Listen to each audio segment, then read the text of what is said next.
We had built the best economy in the Middle East, even though we did not have any oil.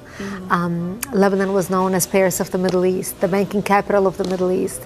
And as Christians, we focused on education. Education was very important to us. You know, we educated girls and boys, you know, no difference. We were living the good time. Unfortunately, all that began to change by the 70s because of two things. The enlargement of the Islamic population in Lebanon, because we Christians marry one spouse until death do us part. We don't have many kids. Muslims, on the other hand, are allowed to marry up to 4 wives at a time. Now, of course, not all of them do it, but enough of them do it that in our country, in Lebanon, by the 70s, the Muslims became the majority.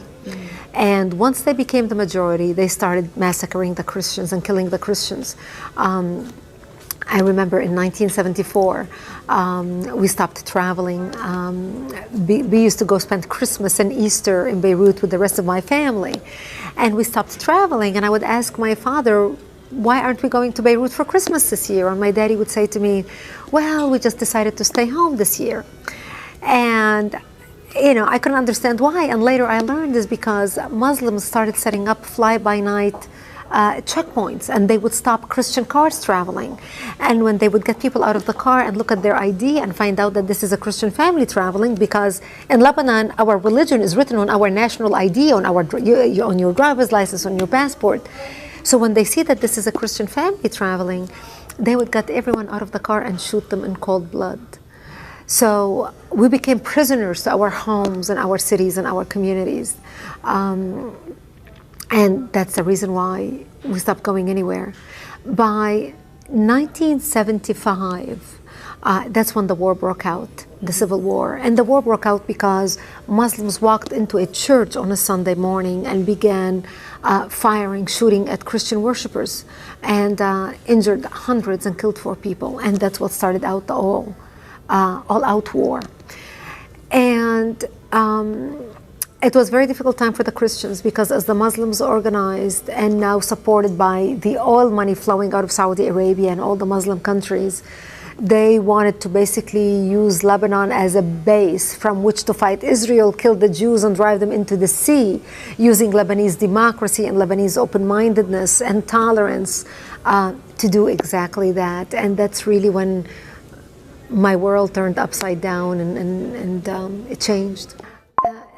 Lebanon was so multi-faith and multicultural. So we had Druze, Muslims, Christians, Protestant. The majority were Christians. We were over almost 70% Christians when we got our independence in the 40s. But because of the way Muslims multiply, you know, with the multiple wives and multiple kids, in 30 years, they became the majority. And when we got our independence from France and Lebanon, because we are, you know, Judeo-Christians, you know, come from Judeo-Christian culture, we're very fair. So we made sure we divided the government to make sure that Muslims have representation. So the president of the country was Christian, the prime minister was a Muslim, the prime minister, you know, the secretary of state. We had different assignments for different religions. But the Muslims became the majority. And once they became the majority, they were no longer tolerant of the people who took them in and accepted them and included them in the country. They felt they were not a part of the country. They felt they were a part of the Islamic Ummah or the Islamic nation.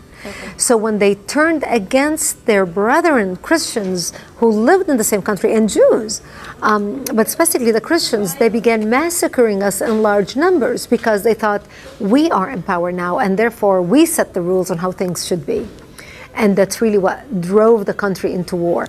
We had the problem controlled when it was only the Christians in Lebanon and the Muslims in Lebanon. But what aggravated the situation was the influx of the Palestinians out of Jordan, who came to Lebanon. And Lebanon was the only country who took them in, because we were the only country that accepted the 3rd wave of Palestinian refugees, while the Muslim countries did not want them. And that's what really changed the situation. That's what tipped the scale.